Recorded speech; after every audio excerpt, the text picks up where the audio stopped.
जय हिंद मेरे प्यारे साथियों। मेरे YouTube चैनल ट्रेनिंग गुरु पर आप सबका तहे दिल से स्वागत है। प्यारे, आज हम देखेंगे कुमार गौरव सर की वर्षिकांक बुक का पार्ट 7। ध्यान रहे, आज का जो सेशन होगा वह पार्ट 7 होगा। पार्ट 1 से पार्ट 6 तक मेरे चैनल पर वीडियो अपलोडेड है, वहाँ जाइए और उन वीडियो को देखिए। मस्ट इम्पॉर्टेंट है आपके आगामी एग्जाम के लिए। ठीक है, चलिए समय नुकसान ना करते हुए चलते हैं जल्दी से सेशन के प्रश्नों पर। देखिएगा प्यारे, स्किप ना करिएगा वीडियो को, मस्ट इम्पॉर्टेंट है। आपके जो आगामी एग्ज़ाम आने वाले हैं प्यारे, रेलवे में आने वाली है, यूपी ट्रिपल वैकेंसी आने वाली है, उनके लिए मस्ट इम्पॉर्टेंट सेशन है। ठीक है, देखिएगा 30 अप्रैल 2022 को बिहार के पूर्णिया जिले में मोटे अनाज से संचालित भारत के पहले एथेनॉल संयंत्र का उद्घाटन किया गया। प्यारे, जब पहले की बात आ जाए ना तो प्रश्न इम्पॉर्टेंट हो जाता है। ठीक है, क्योंकि एग्जाम में पूछा जाता है कि भारत का पहला ये कहाँ स्थापित किया गया, भारत का पहला वो कहाँ स्थापित किया गया। ठीक है, तो इसलिए जब पहले की बात आ जाए तो थोड़ा वहाँ ध्यान से सुनिए। ठीक है, अभी एग्जाम में आ जाए आपको कि भारत के पहले एथेनॉल संयंत्र का उद्घाटन कहाँ किया गया प्यारे, तो बिहार के पूर्णिया जिले में। ठीक है, और ध्यान रहे इसमें कुछ एडिशनल जानकारियाँ हैं, ये भी ध्यान दीजिएगा। पूर्णिया जिले में एक निजी निवेशक ने 105 करोड़ रुपए की लागत से यह संयंत्र स्थापित किया है। ध्यान रहे, यह कोई सरकार की योजना नहीं थी, एक निजी निवेशक ने, ठीक है, इसकी एथेनॉल संयंत्र का उद्घाटन किया है, निर्माण किया है। ठीक है, सरकार ने इसका मतलब निर्माण नहीं किया है एथेनॉल संयंत्र का। ठीक है प्यारे, ध्यान दीजिएगा। नवीनतम प्रौद्योगिकी वाले इस संयंत्र से कोई अपशिष्ट नहीं निकलता, कोई अपशिष्ट नहीं निकलता इस संयंत्र से, ध्यान दीजिएगा। और इस संयंत्र में किसानों से प्रतिदिन चावल की 130 टन भूसी और 150 टन चावल अथवा मकई की खरीद की जाएगी। यह एथेनॉल संयंत्र जो वहाँ पे निर्मित हुआ है माय डियर, उससे ये वहाँ से निकाला जाएगा। ठीक है डियर, क्लियर हो गया ना सारे पॉइंट। चलिए चलते हैं अगले प्रश्न पे। देखिएगा, सेशन पसंद आए तो सेशन को शेयर और लाइक जरूर कीजिएगा प्यारे। देखिएगा, ओडिशा राज्य एसटी और एसी विकास विभाग ने, ठीक है, क्षेत्रीय चिकित्सक अनुसंधान केंद्र भुवनेश्वर के साथ एक आदिवासी स्वास्थ्य वेधशाला की स्थापना 4 मई 2022 को एक समझौते ज्ञापन पर हस्ताक्षर किया है। ध्यान दीजिएगा, ठीक है, ओडिशा राज्य के एसटी और एसी विकास विभाग ने क्षेत्रीय चिकित्सा अनुसंधान केंद्र भुवनेश्वर के साथ एक आदिवासी स्वास्थ्य वेधशाला की स्थापना 4 मई 2022 को एक समझौते ज्ञापन पर हस्ताक्षर किया है। ठीक है, ध्यान से सुनिएगा। चलिए अगले प्रश्न पे चलते हैं। देखिएगा प्यारे, इसको इम्पोर्टेंट लगा लीजिए। ठीक है, ये इम्पोर्टेंट लगा लीजिए, ये मस्ट इम्पॉर्टेंट है, वेरी इम्पॉर्टेंट है। आपके आगामी एग्जाम में प्रश्न पूछ सकता है। देखिएगा, तमिलनाडु मिड डे मील के साथ सरकारी स्कूल में नाश्ता देने वाला भारत का पहला राज्य बन गया है। यहाँ भी पहले की बात आई है प्यारे, और ये प्रश्न इम्पॉर्टेंट है। ठीक है, मैं खुद सेलेक्टेड कैंडिडेट हूँ प्यारे, और मैं प्रश्न देख के खुद बता सकता हूँ कि ये प्रश्न मतलब इसकी संभावना ज़्यादा है। देखो, कोई 100% नहीं बता सकता, कोई भी टीचर नहीं बता सकता कि जाओ ये प्रश्न पढ़ के जाओ छप जाएगा, नहीं, पर संभावना व्यक्त करता हूँ कि ये प्रश्न इम्पॉर्टेंट है। ठीक है, चलिए अगले प्रश्न पे चलते हैं। देखिएगा, विश्व का सबसे लंबा कांच का पुल वियतनाम में निर्मित कर उपयोग हेतु शुरू किया गया। ध्यान दीजिएगा, विश्व का सबसे लंबा कांच का पुल कहाँ शुरू किया गया। एग्जाम में प्रश्न ऐसे बन सकते हैं, एग्जाम में दे सकता है ऐसे प्रश्न। कहाँ बना है प्यारे, तो वियतनाम में बना है, और ध्यान रखिएगा पूरे कांच का बना है। ठीक है, और देखिएगा इस ब्रिज का नाम बैक लॉन्ग ब्रिज है। ये जो कांच का जो पुल बना है, जो कांच की ब्रिज बनी है प्यारे, इसका बैक लॉन्ग ब्रिज नाम है, और इसका अंग्रेजी में अर्थ क्या है, तो वाइट ड्रैगन है। ठीक है, देखिएगा वाइट ड्रैगन है। ठीक है ना। चलिए नीचे कुछ एडिशनल जानकारियां हैं, ये भी देख लीजिएगा। ये ब्रिज 632 मीटर लंबा यानी करीब 2073 फीट का है, जिसकी ऊंचाई 150 मीटर यानी 492 फीट है। ठीक है, ऊंचाई हाइट की बात कर रही है, और लंबा कितना है, तो 2073 फीट लंबा है प्यारे। क्लियर हो गया ना। चलिए अब देखिए, इसमें कुछ इंपॉर्टेंट और था। वियतनाम की राजधानी कहाँ है दोस्तों, पूछ देता है आपको ना। भारत की राजधानी, बांग्लादेश की राजधानी नहीं, जानता है एग्जामिनर की। ये सब मतलब नॉर्मल क्वेश्चन है, रटे होंगे ये कैंडिडेट, इसलिए वो अटपटा देश की राजधानी देगा। ठीक है, युगांडा की दे देगा आपको। तो वियतनाम की राजधानी हनोई है, ध्यान दीजिएगा, वियतनाम की राजधानी हनोई है। अब नहीं भूलेंगे ना। चलिए चलते हैं अगले प्रश्न पे, देखिएगा प्यारे, देखिएगा 15 मई 2022 में देव सहायम पिल्लई को वेटिकन में पोप फ्रांसिस कैथोलिक चर्च, ठीक है, पोप फ्रांसिस को क्या कहा जाता है, कैथोलिक चर्च द्वारा संत घोषित किया गया है। ध्यान दीजिएगा, प्रश्न आ सकता है कि 15 मई 2022 को संत घोषित किसे किया गया है, किसे किया गया है, तो देव सहायम पिल्लई को। ठीक है प्यारे, क्लियर हो गया ना।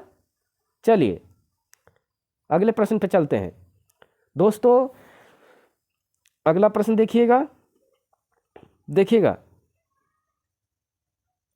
देव सहायम पिल्लई का जन्म, अब जो जिन्हें संत की उपाधि दी गई है उनका जन्म कब हुआ है, तो 23 अप्रैल, देखिएगा 23 अप्रैल 1712 को। ठीक है, और तमिलनाडु के कन्याकुमारी जिले के नट्टल गांव में हुआ था। ठीक है, ठीक है ना प्यारे। देव सहायम पिल्लई का जन्म 23 अप्रैल 1712 को तमिलनाडु के कन्याकुमारी जिले के नट्टलम गांव में हुआ था। ठीक है, अब नहीं भूलेंगे ना। देखिएगा इनका जन्म याद रखिएगा। ठीक है प्यारे, और देखिए 13 मई 2022 को स्काई ब्रिज 721 नाम से विश्व के सबसे लंबे पैदल यात्री सस्पेंशन पुल की चेक गणराज्य के एक पर्वतीय रिसीट में जनता के लिए खोल दिया गया। ठीक है, देखिएगा, ठीक है ना। देखिएगा कुछ एडिशनल जानकारी नोट में करके इसमें दिया है प्यारे, इसको ध्यान दीजिएगा। 13 मई 2022 को स्काई ब्रिज 721 नाम से विश्व के सबसे लंबे पैदल यात्री सस्पेंशन पुल को चेक गणराज्य की एक पर्वतीय रिसोर्ट में जनता के लिए खोल दिया गया है। ठीक है, ठीक है प्यारे, क्लियर हो गया ना। चलिए अगले प्रश्न पे चलते हैं। देखिएगा, देखिएगा थोड़ा पेन की साइज छोटा कर लें, वो उस पर ही चल जा रहा। ठीक है, देखिएगा 23 मई 2022 को भारत और संयुक्त राज्य अमेरिका ने जापान के टोक्यो में निवेश प्रोत्साहन समझौते पर हस्ताक्षर किया है। ठीक है दोस्तों, प्रश्न आ जाए कि भारत और संयुक्त राज्य अमेरिका ने, ठीक है, निवेश प्रोत्साहन समझौते पर हस्ताक्षर कहाँ पर किया है, अगर स्थान पूछ दे तो जापान की राजधानी टोक्यो में किया है। ठीक है प्यारे, चलिए अगले प्रश्न पे चलते हैं। देखिएगा, ध्यान से देखिएगा प्रश्न को। 10 मई 2022 को संयुक्त राष्ट्र महासभा ने अपने मानवाधिकार परिषद UNHRC में रूस की जगह चेक गणराज्य को शामिल करने का पश्चिम मतदान किया है। ठीक है, 10 मई 2022 को संयुक्त राष्ट्र महासभा ने मानवाधिकार परिषद में रूस की जगह चेक गणराज्य को शामिल करने के पक्ष में मतदान किया है। क्यों किया है, रीजन क्या है, तो यूक्रेन पर हमले और मानवाधिकार के उल्लंघन को लेकर यूएन ने रूस को निलंबित कर दिया है। ठीक है प्यारे, चलिए अब देखिए UNHRC, ठीक है, इसकी स्थापना कब हुई थी, तो 2006 में हुई थी। ठीक है प्यारे, 2006 में। मुख्यालय कहाँ है, तो जिनेवा में है। ठीक है, स्विट्जरलैंड की राजधानी जिनेवा में है। ठीक है, चलिए अगला प्रश्न देखते हैं। अगले प्रश्न पे आते हैं, देखिएगा, स्किप करके ना जाइएगा प्यारे। इस बुक से मैं वही प्रश्न को हाईलाइट किया हूँ प्यारे, जो आगामी जो एग्जाम आने वाले हैं, ठीक है, उनके लिए इम्पोर्टेंट प्रश्न हो। पूरी हमें कहानी नहीं बुक से पढ़नी है, जो इम्पोर्टेंट है, इसलिए मेहनत करके मैं खुद सेलेक्टेड कैंडिडेट हूँ डियर। मैं देखा कि आपको कम समय में ज़्यादा मतलब कंटेंट मिले, ज़्यादा प्रश्न आपको कम समय में याद हो, तैयार हो। ठीक है, इसलिए मैं पहले ही प्रश्न को ध्यान से पढ़ के इसको हाईलाइट किया कि ये इंपॉर्टेंट है, ये जानकारी इंपॉर्टेंट है। तो ये मत सोचिएगा जो हाईलाइट नहीं किए हैं फिर मतलब कैसे छोड़ दिए हैं सर प्रश्न को, नहीं प्यारे, जो इम्पोर्टेंट है उसी को मैं हाईलाइट किया हूँ, आपकी समय की बचत किया हूँ। ठीक है। सुप्रीम कोर्ट ने संविधान के अनुच्छेद 142 के तहत असाधारण शक्तियों का इस्तेमाल करते हुए पूर्व प्रधानमंत्री राजीव गांधी के हत्यारे एजी पेरारीवलन को रिहा करने का आदेश जारी किया है। ठीक है। और किसके तहत? तो अनुच्छेद 142 के तहत। ठीक है। चलिए अगला प्रश्न देखिएगा, इससे कुछ जानकारियां नहीं थी, एक मतलब मामला क्या था थोड़ा इसके बारे में जल्दी से देख लीजिएगा। ठीक है डियर, देखिएगा। मई 1991 में एक चुनावी रैली के दौरान एक महिला ने खुद को बम से उड़ा लिया था, जिसकी चपेट में आकर तत्कालीन प्रधानमंत्री राजीव गांधी की जान चली गई थी, जिसके बाद पेरारीवलन के साथ साथ मुरुगन, संथन और नालिनी को उम्र कैद की सजा दी गई। यह मामला था राजीव गांधी की जो मृत्यु हुई थी। ठीक है। एक लड़की थी प्यारे, वो रैली में अपने शरीर में बम बांध के चली गई थी उनके पास और जाके अपने खुद को उड़ा ली, और उसी चपेट में हमारे स्वर्गीय पूर्व प्रधानमंत्री राजीव गांधी जी का डेथ हो गया। ठीक है। चलिए देखिएगा अगला प्रश्न, देखिएगा प्यारे। सर्वोच्च न्यायालय ने अपने एक महत्वपूर्ण आदेश में सेक्स वर्क को एक पेशे के रूप में मान्यता दी है और कहा कि इसके व्यवसायी कानून के तहत सम्मान और समान सुरक्षा के हकदार हैं। ध्यान दीजिएगा, पहले ये लीगल नहीं था। ठीक है। बट अब सुप्रीम कोर्ट ने इसको लीगल कर दिया है। ठीक है। एक व्यवसायिक कानून के रूप में, व्यवसायिक के रूप में दर्जा दे दिया गया है। ठीक है। जो सेक्स वर्कर हैं प्यारे, उनको एक पेशे के रूप में मान्यता दे दिया है सुप्रीम कोर्ट ने, बट पहले लीगल नहीं था ये। देखिए अब चलिए नीचे जो जानकारी है इसको देखिएगा। देखिएगा,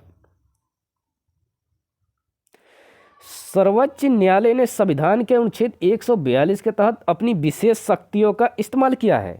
ठीक है। यहां भी 142 के तहत ही इस्तेमाल किया है, और राजीव गांधी के हत्यारे को माफ करने के लिए भी 142 अनुच्छेद का इस्तेमाल किया। ठीक है प्यारे। और देखिएगा, राष्ट्रीय मानवाधिकार आयोग ने वर्ष 2020 में सेक्स वर्कर को अनौपचारिक श्रमिक के रूप में मान्यता दी थी, अर्थात लीगल नहीं था। ठीक है ना।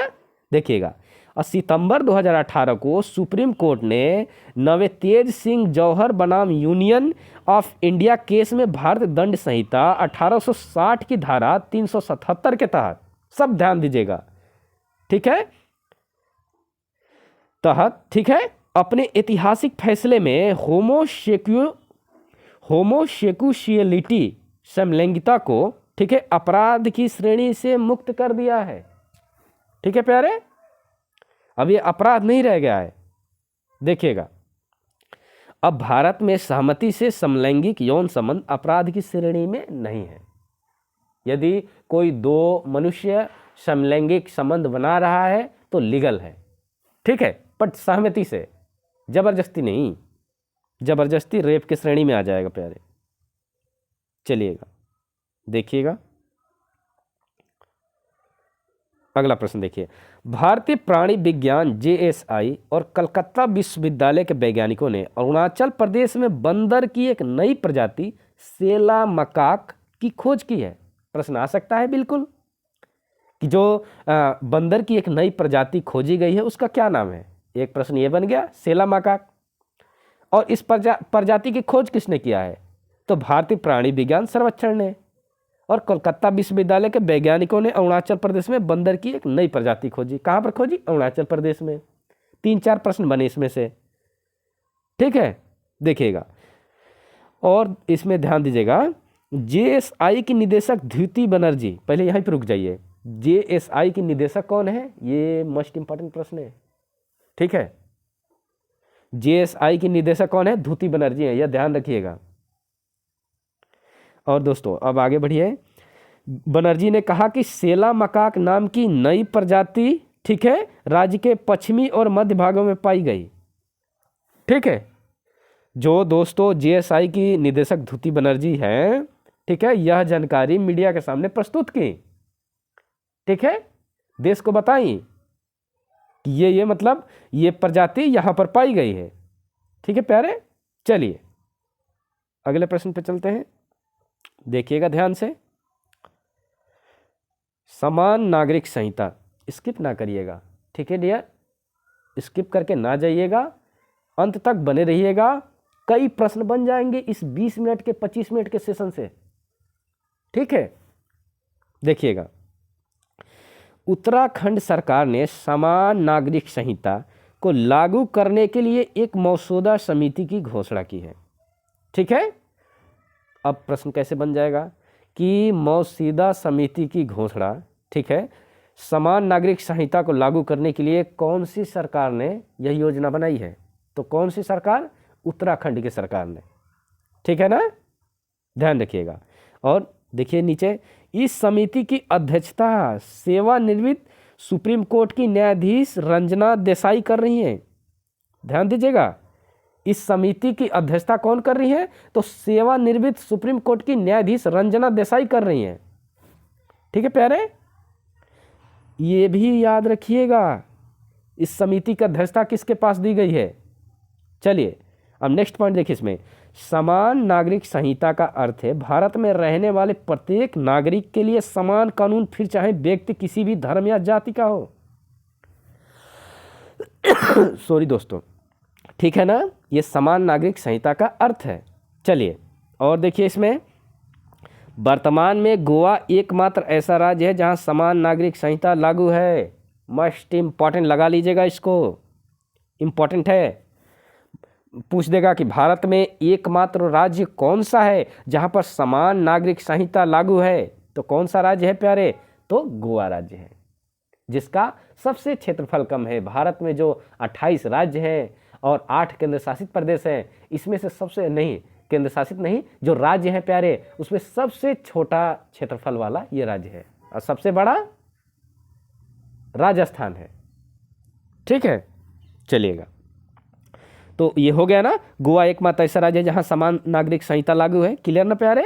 चलिए देखिएगा, और देखिए, जिसे पुर्तगाल सरकार ने ही लागू किया था।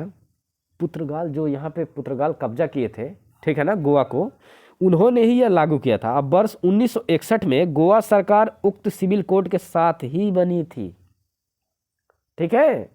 यह समान नागरिक संहिता 1961 में ही लागू हो गई थी और उस टाइम पुर्तगालियों का शासन था, यहाँ पे गोवा पर अधिकार था, ठीक है प्यारे। चलिएगा, अब इसमें एक पॉइंट और बचते हैं, उसको भी देख लीजिएगा। देखिएगा, ऐसे में उत्तराखंड पहला ऐसा राज्य बन गया है जिसकी कैबिनेट ने सिविल कोड लागू करने का निर्णय लिया है, ठीक है। अब देखो, वो तो पुर्तगालियों ने समान सिविल संहिता लागू किया था, बट अब भारत में पहला राज्य उत्तराखंड बन गया है जिसकी कैबिनेट ने ही सिविल कोड लागू करने का निर्णय लिया है, ठीक है। ध्यान दीजिएगा, दोनों प्रश्न अलग अलग हैं। चलिए अगला प्रश्न देखिएगा। देखिएगा, 5 जून 2022 को राष्ट्रपति रामनाथ कोविंद ने, देखिए ये प्रेजेंट में नहीं है प्यारे, ये 2022 की जो बुक है ना, ये वार्षिकांक 2022 है, पर इंपॉर्टेंट है, ठीक है प्रश्न, ध्यान दीजिएगा। पर 5 जून 2022 को राष्ट्रपति रामनाथ कोविंद ने उत्तर प्रदेश के मगहर में संत कबीर अकादमी और अनुसंधान केंद्र का उद्घाटन किया। तो दोस्तों, भले ही ये सेवानिवृत्त हो गए हैं, अब इनकी स्थान पर हमारी जो राष्ट्रपति नई बनी है द्रौपदी मुर्मू आ गई हैं, ठीक है, बट जो ये अनुसंधान केंद्र का उद्घाटन किए हैं, तो प्रश्न आएगा तो इन्हीं पे टिक लगाना है, ठीक है ना प्यारे। अभी एग्जाम में आ जाए कि संत कबीर अकादमी और अनुसंधान केंद्र का उद्घाटन किसने किया, तो किसने किया? तो पूर्व राष्ट्रपति हमारे रामनाथ कोविंद जी ने किया, ठीक है। चलिए, और इसमें एक और एडिशनल पॉइंट देखिएगा, इसमें नीचे दिया गया है, संत कबीर दास का जन्म उत्तर प्रदेश के वाराणसी शहर में हुआ था। ध्यान दीजिएगा, जहां इनकी समाधि है तो कहां पर है? तो उत्तर प्रदेश के संत कबीर जिले के मगहर स्थान पर है, मगहर गांव में, ठीक है प्यारे। बट वहां पे इनकी समाधि है, जन्म नहीं हुआ, जन्म वहां वाराणसी में हुआ इनका, यह भी ध्यान रखिएगा। चलिए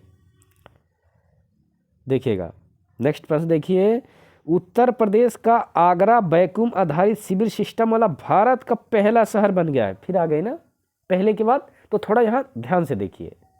अभी आपको प्रश्न बन सकता है कि उत्तर प्रदेश का कौन सा जिला, ठीक है, भारत का पहला वैक्यूम आधारित सिविल सिस्टम वाला जिला बन गया है।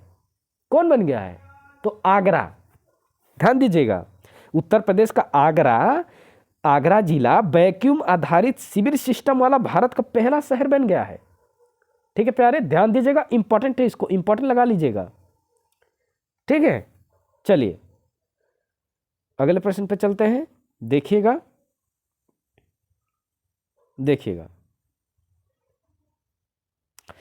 29 मई 2022 को बांग्लादेश और भारत के बीच यात्री रेल सेवा 2 वर्ष बाद मैत्री एक्सप्रेस रेलगाड़ी फिर से शुरू हो गई है।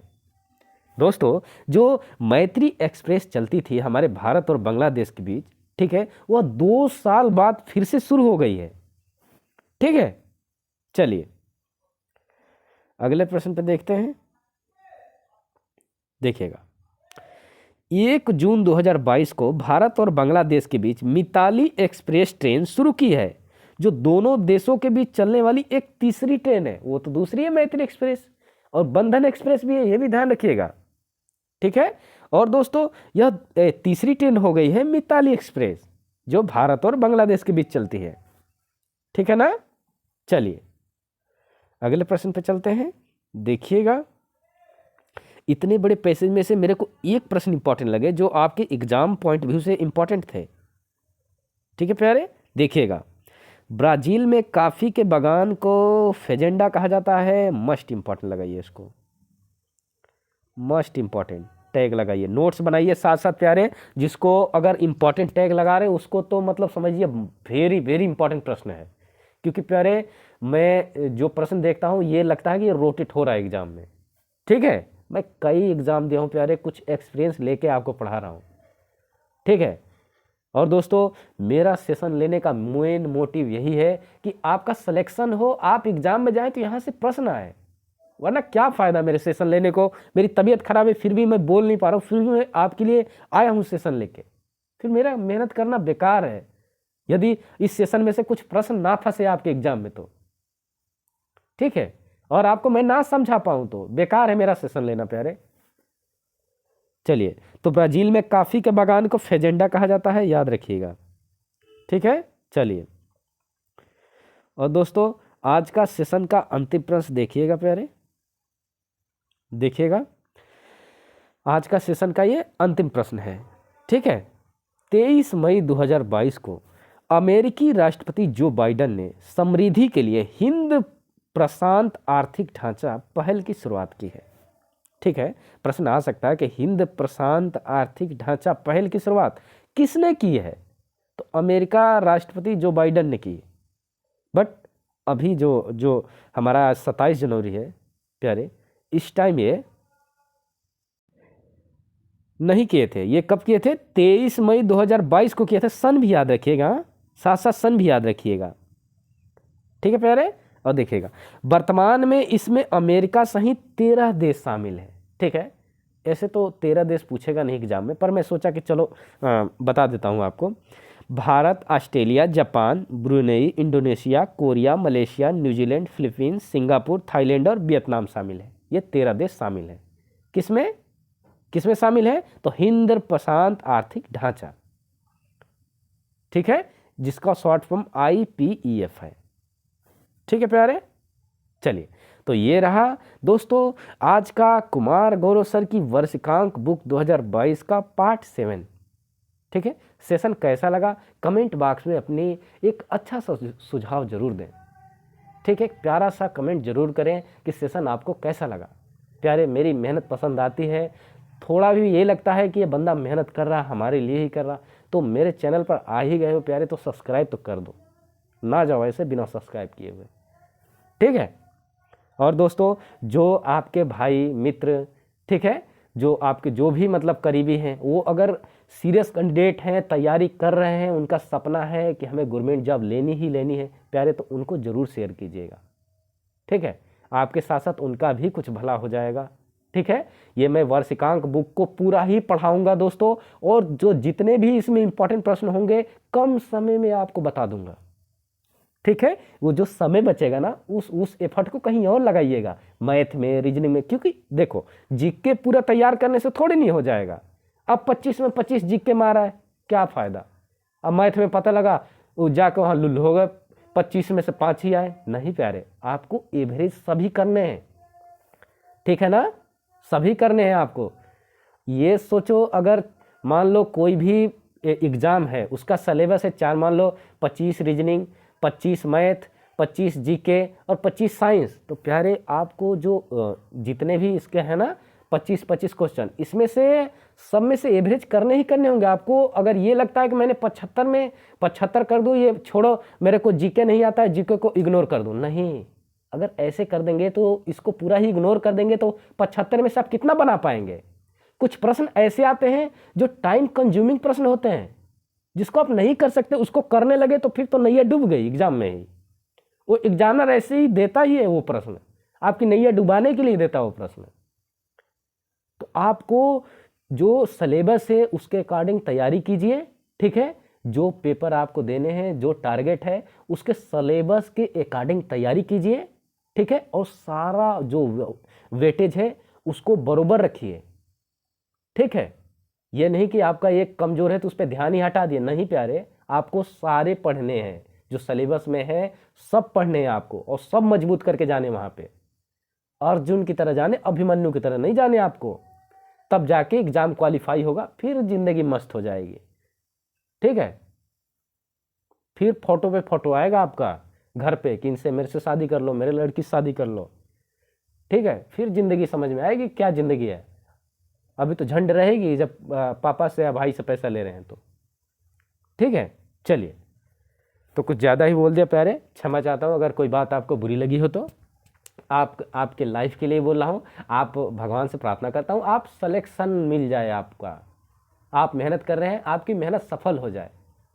ठीक है, चलिए फिर कल मिलते हैं इसका अगला पार्ट लेकर प्यारे, तब तक के लिए